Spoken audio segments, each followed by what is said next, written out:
भास्कर भोसले, राहणार निमगाव, तालुका करमाळा. मी शेतात उत्पन्न निघत नव्हतं म्हणून इथं सुरुवातीला आलतो. माझे बंधुराज पोलीसमध्ये त्यांनी सांगितलं मलकापूरच्या वाड्यातून कर जा म्हणून मी इथं आलतो. तर मी 4 वर्ष झाला आता इथे येतोय.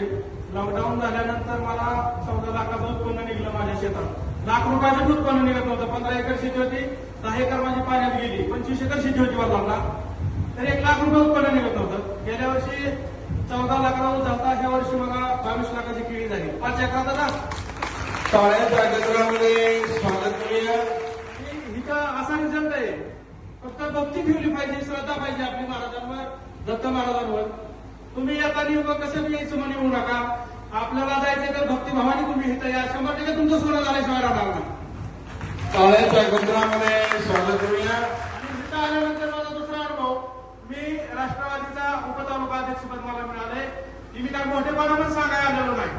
मला त्याची काय हवा सुद्धा नव्हती, पण एक माणसात होतो, चर्चेचा माणूस होतो म्हणून मला ते पद मिळालं. ते बी सभागृहांचा एकनाथ महाराजांचा, दत्त महाराजांचा आशीर्वाद आहे म्हणून मला हे पद मिळालं. मला काही मोठेपणा येत नाही. टाळ्यांच्या गजरात स्वागत.